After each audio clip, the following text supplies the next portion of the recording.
নমস্কার, রাধে রাধে সবাইকে। আমি পৌশালী, পৌষ সানশাইনের আবারও নতুন একটা ব্লগে আপনাদের সবাইকে জানাই অনেক স্বাগত। আশা করি আপনারা যে যেখান থেকে আমার ভিডিওটি দেখছেন সবাই খুব ভালো আছেন আর সুস্থ আছেন।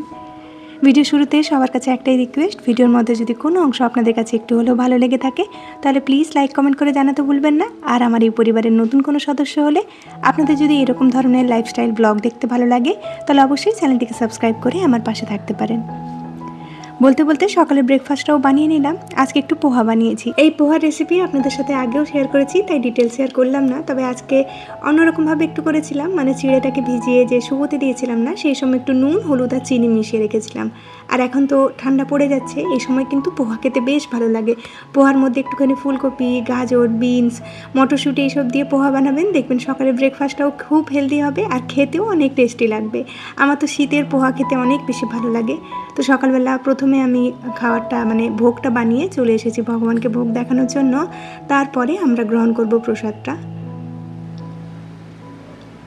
আজকে সকালে অনেক তাড়াতাড়ি ঘুম থেকে উঠেছিলাম, আর উঠেই আমি সমস্ত কাজবাজ সেরে ঠাকুরকে একবার পুজো দিয়ে নিয়েছিলাম। তারপরে এই যে সেকেন্ড টাইম ব্রেকফাস্টটা বানানোর সময় আরেকবার পুজো দিয়ে নিলাম। আজকাল করে না সকালের রুটিনটা অনেকটাই পরিবর্তন করে ফেলেছি। সকালে ঘুম থেকে উঠে যদি দেখি ব্রেকফাস্টটা বানাতে দেরি হচ্ছে, তাহলে সবার আগে হাজব্যান্ডকে আর মেয়েকে এক গ্লাস করে ছোলার ছাতু দিয়ে দিই। ওরা ছোলা ছাতু খেয়ে একটুক্ষণ পেটটা ভরিয়ে রাখে, তারপরে আমি একটু হেভি করে ব্রেকফাস্ট বানাই।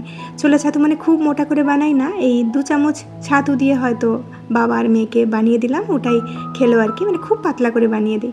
আর এদিকে আজকে খুব সিম্পল লাঞ্চ হচ্ছে। আজকে একটু পেঁপে সেদ্ধ, গাজর সেদ্ধ, তার সাথে অল্প একটুখানি ডাল করব, আর ওদিকে একটু পটল, আলু আর সয়াবিন দিয়ে তরকারি করব।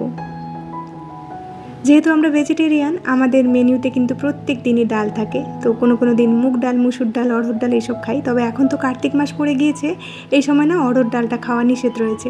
তো বাড়িতেও আনিনি, আমি তো ভুলে যাই মাঝে মধ্যে, সেই কারণে কি করেছি বলুন তো, বাড়িতেই আনিনি আর কি, যাতে কোনো সময় ভুলে না খেয়ে ফেলি।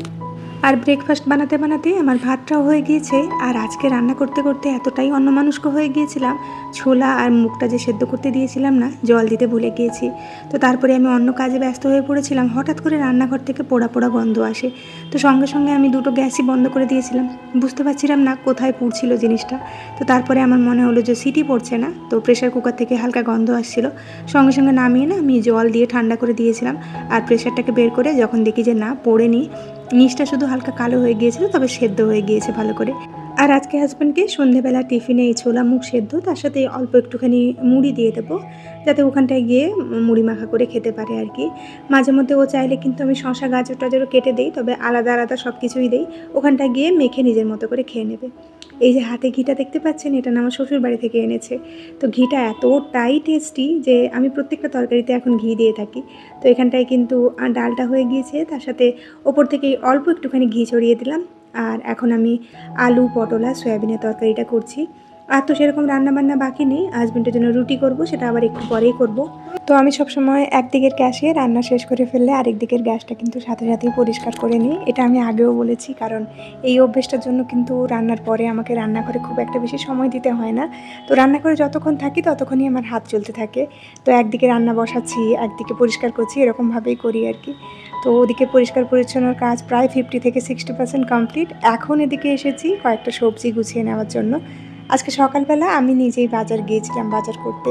তো সেখান থেকেই কয়েকটা ফ্রেশ সবজি এনেছি, খুবই অল্প অল্প করে এনেছি, যেহেতু এখন সকালবেলা করে একটুখানি বেরোনো হচ্ছে। তো আমি সকালবেলা করেই না সবজি নিয়ে আসি আর কি। এখন আর সেরকমভাবে খুব বেশি সবজি কিনে ফ্রিজের মধ্যে স্টোর করে রাখি না, কারণ প্রত্যেক দিনের ফ্রেশ সবজি খাওয়া কিন্তু খুবই ভালো।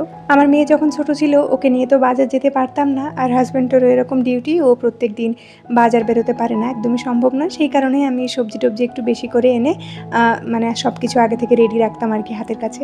আর এখন যেহেতু রোজই আমি বাইরে বেরোচ্ছি, একটুক্ষণ আমি সময় নিয়ে বাজারে চলে যাই, ফ্রেশ একদম টাটকা টাটকা সবজি দেখে 1-2 ধরনের সবজি নিয়ে চলে এলাম, যাতে মোটামুটি 1-2 দিন মতো চলে যায় আর কি। আর ওদিকে কিন্তু আমি সবজিগুলোকে একটু শুকনো হতে দিয়ে এসেছি, আর তার ফাঁকে এদিকে বেসিনটা একটু ক্লিন করে নিচ্ছি। আমি অনেকবারই বলেছি এই বেসিনটা আমার সেরকমভাবে ব্যবহার করা হয় না, কারণ এর যে ওয়াটারের ফ্লোটা না, এটা খুবই স্পিডে আসে আর কি, একদমই কাজ করা যায় না। সেই কারণে এটা এমনিই থাকে। এই ওয়াশিং মেশিনটা চালানোর সময় তার পাইপলাইনটা এখানে দিই, তখনই ব্যবহার করা হয়। তো মাঝে মধ্যেই নোংরা হয়ে যায়, তো পরিষ্কার করে ফেলি সময় দেখে। তো এদিকে কিন্তু আগের কয়েকটা সবজি ছিল, সেগুলোকে আমি একটা অন্য কন্টেনারে রেখে ফ্রেশ সবজিগুলোকে না আমি এরকমভাবে গুছিয়ে নেব আর কি।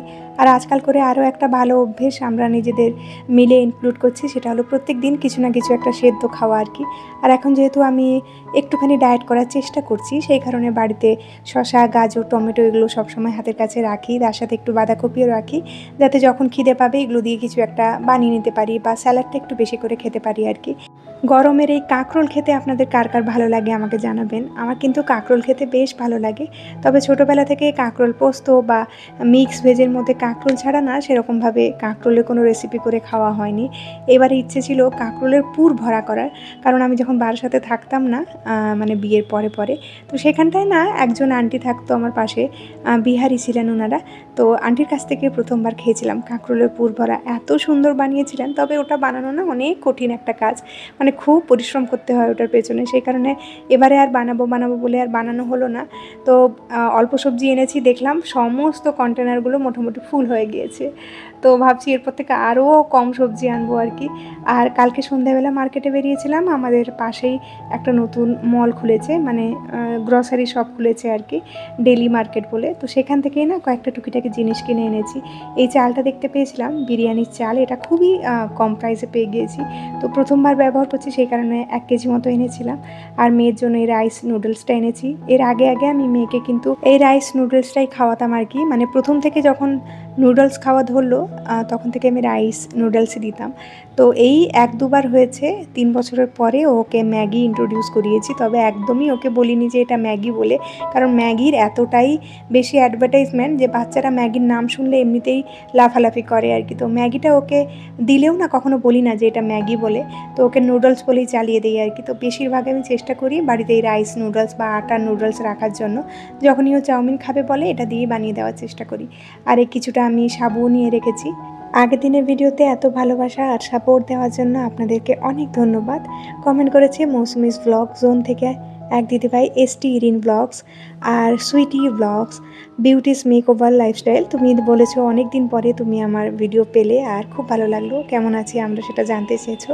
আমরা খুব ভালো আছি, তোমরা কেমন আছো? আর এতদিন পরে যে আমার ভিডিওতে এত সুন্দর একটা কমেন্ট করেছো তার জন্য অনেক ধন্যবাদ, আর তার সাথে আমাকে মনে রাখার জন্য অনেক ধন্যবাদ। মোহিনী বলেছে যে দিদিভাই চুল বেঁধে সিঁদুর পরবে সবসময়, আমার মা বলেন, তাই বললাম হ্যাঁ গো, এই জিনিসটা আমিও না তোমাদের কারোর কাছ থেকে একটা জেনেছিলাম, তবে আমি নিজেই ভুলে গিয়েছি জানো। বেশিরভাগ দিনই শ্যাম্পু করার পরে যখনই আমি মাথায় সিঁদুর লাগাই না, তখন আমি ভুলে যাই। তো তুমি বললে তার জন্য অনেক ধন্যবাদ, আমি পরের বার থেকে অবশ্যই সেটা মনে রাখার চেষ্টা করব। ইস্তাস হ্যাপিনেস থেকে কমেন্ট করেছে, জয়ের পরিবার আইডি থেকে দিদিভাই কমেন্ট করেছে, রাহুলকে আর আইডি থেকে দাদাভাই কমেন্ট করেছে।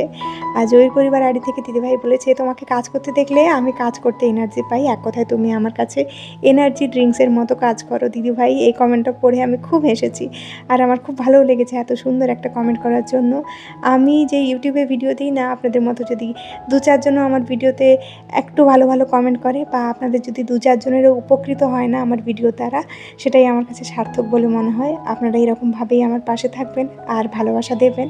আর এই তো কথা বলতে বলতে ওদিকে রান্নাবান্না শেষ করে ফেলেছি, আর বেডশিটটা চেঞ্জ করে এখানটায় ঘরটা আরেকবার ঝাড়ু দিয়ে নিলাম। মেয়ের জন্য এখানটা একটুখানি মুসাম্বির জুসও বানাচ্ছিলাম, আর আজকে সকাল থেকে না এত কাজে ব্যস্ত ছিলাম যে সকাল থেকে সেরকমভাবে কিছুই খাওয়া হয়নি। এখন নিজের জন্য একটুখানি বেদানা নিয়ে বসবো, আর মেয়েকেও এই জুসটা খাওয়াবো আর কি।